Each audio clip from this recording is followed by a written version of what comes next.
Skip, remind you now, he only weighed 144, so he was basically 10 pounds, basically under the weight. But he wiped it out. A much smaller guy just because he's at the end of the road, but the fight's so big and the money's so big, he's gonna have to take it. I bet he retires after. Start playing catch up in rounds 4, 5, 6. Believe me, by the 7th round, Canelo's going to be a little muscle fatigued, right? Canelo Alvarez might be walking straight into the most dangerous trap of his career, and Terence Crawford is the one setting it. Sharpe's warning wasn't just trash talk, it was a chilling prediction.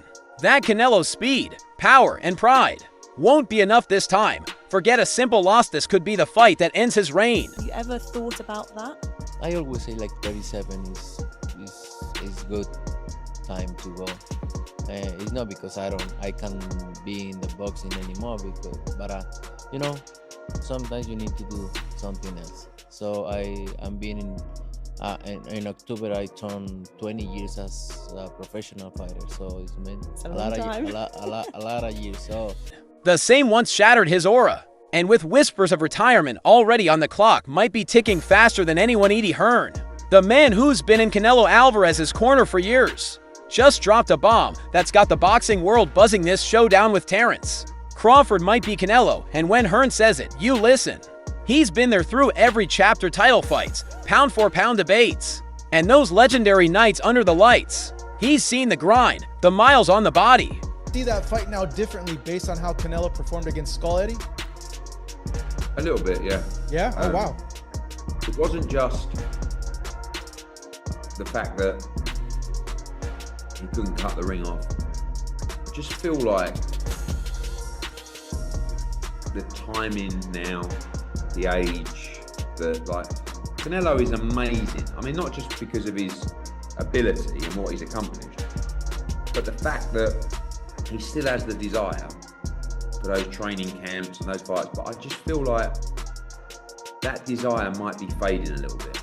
And the mental toll of nearly 2 decades in the hurt business. Now, the Mexican icon stands on the edge of history, staring down one of the most technically brilliant fighters of this era. This isn't just another defense. This could be Canelo's final test. The fight that defines how the book closes on one of boxing's greatest careers. Canelo Alvarez has built a reputation as one of... Not because of his love, but just because of age and life. Do you know what I mean? And don't get me wrong, the Crawford fight will definitely get him up for it.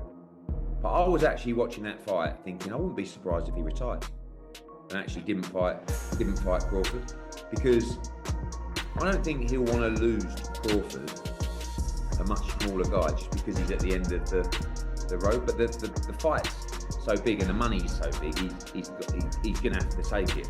I bet he retires after. One of boxing's most complete and dangerous fighters. A man whose name alone once carried an aura of inevitability, but for the first time in his career, that aura might be cracking.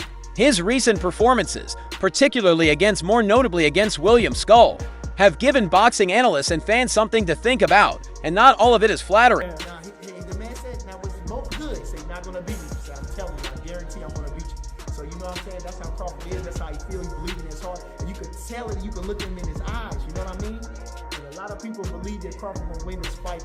And a lot of Mexican people. Yeah, they supporting him. They supporting him. A lot of Mexican people, you know. So they got their formula why Crawford going to beat him. But it's a tremendous fight. I think Canelo, like I say, is a living legend. You know, everything that he do. A lot of people don't like him. A lot of Mexicans don't like him. But I love him. I think he does everything good in the ring. I think, you know, from swag to everything. I just love Canelo. I can't take it away from him. You know, he had them little allegations and everything. Yeah. And that's a damper on him. But I try not to focus on that. You know what I mean? I know he got it.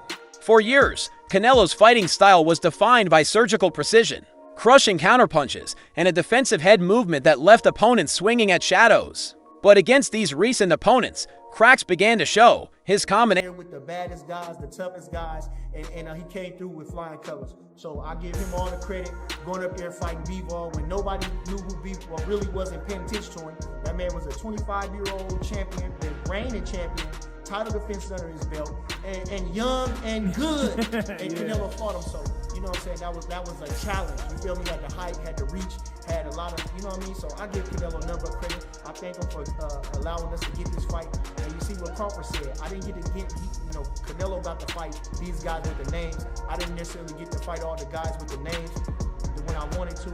But I got him. Yeah, that's the how it comes around full circle. And if a guy got it for you, nobody can be against you. And so I think he's the most deserving fighter of that outside of Benavidez. You know what I mean? Yeah. Besides that, but Benavidez still doesn't bring the super fight dynamic to it. It's a really good fight with Benavidez, but this is a super fight. We have legends fighting each other. David Benavidez has yet to become a legend. He's still growing in the sport. Absolutely. Crawford is a legend. 14 years in the sport, 10 years as champion, 11 years going on. You understand? Undisputed 2 different times, fighter of the year, all those different things. So, like I say, and the mystique of Crawford. Nations. Once lightning fast and fluid, looked a touch slower. His head movement, once a defensive masterclass, seemed just a fraction off, and perhaps most concerning for a fighter who built his reputation on controlled power. The snap and explosiveness in his punches didn't carry the same bite. These aren't just nitpicked flaws. That's it. Crawford is so talented. He's got so much ability in boxing, his boxing ability. And he's a bigger guy too. He's almost every bit as big as Canelo, right? So that's what makes it tough. Like, yeah, Canelo's used to fighting guys coming down from 200 probably, at light heavyweight. And Crawford ain't. But it's just too hard to pick on it because of Crawford's ability and boxing skills. I'm not going off of Canelo's last fight. The guy he was fighting was in survival mode pretty much. He was just fighting not to get knocked out. When you fight a guy like that, you're not going to look good, right? I don't care what anybody says. When you fight a guy that's running around trying to survive, it makes it hard. So I don't go off of that, but this fight is going to be interesting. I mean, I would almost have to kind of lean with Canelo, but I'm not making that pick. Just saying, guys, so nobody come at me. I'm going to sit back and enjoy this one and not worrying about anybody, saying hi. They're the subtle, dangerous signs that a fighter who has been at the top for nearly 2 decades is starting to feel. The wear and tear of a career spent battling the best. Bernie, one of Terence Crawford's closest associates, noticed it, too, and he's not hiding his confidence. In fact, he's doubling down. That Shiraz was able to knock out Berlanga, but not Canelo. Just Canelo doesn't go out for the knockout anymore. Canelo's just now, we've seen in the last few fights, he just does enough to win. He did the same again, Munguia. He dropped Munguia, but then they didn't want to finish him. Charlo, Berlanga. He wants to cruise through the fight. He's up there, in not in age because he's only like 33 or 34. In Bernie's eyes, this isn't just about Crawford winning. It's about Crawford cementing himself as a a word thrown around in boxing far too casually. But Bernie makes a clear distinction. There's legendary, and he believes Bud has the skills, the discipline, and the hunger to carve his name alongside the very best in history, possibly at Canelo's expense. That confidence isn't built on blind loyalty. But he's fighting since 15. 15, a lot of training camps, a lot of sparring matches. So all that takes a lot out of your body. So he takes care of his body too. So he doesn't go all out because he doesn't want to just finish his body. He knows he still has a few more years and a few big fights where he wants to take care of himself and not punish himself too much. That's why he hasn't been able to knock those guys out. Not because he can't. I think he just doesn't. Crawford's career speaks for itself. An undefeated record, multi-division dominance, precision and adaptability that make him a nightmare to prepare for.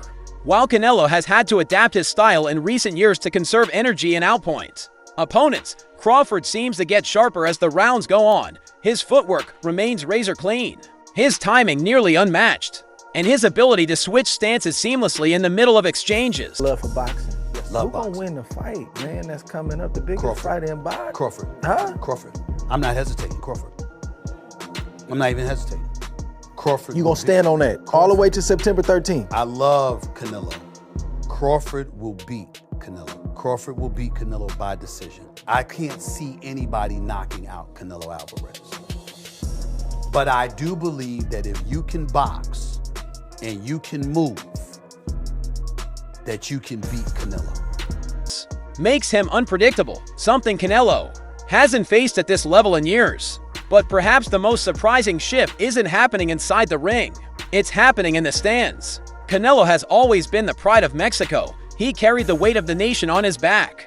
And for over a decade, that loyalty was unshakable, win or lose. The fans stood behind their champion, yet now, in the build-up to— Neck is wide as Broadway, for crying out loud. Right. It's like almost every shot has to be a power shot. It's a power shot, yeah. That's not beating Crawford.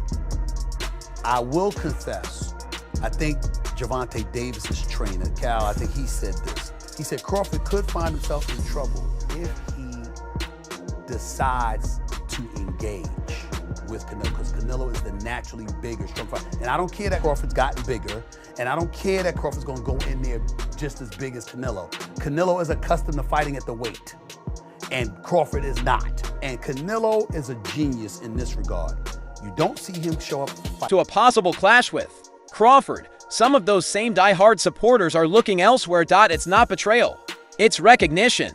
Boxing fans, especially Mexican boxing fans, know their craft. They can spot talent, momentum, and hunger from a mile away, and many are starting to see those qualities in Crawford. For a fighter who's earned his respect through grit and skill, rather than flash and promotion, this new wave of support speaks volumes. It's not just Crawford's U.S. or international fan base swelling.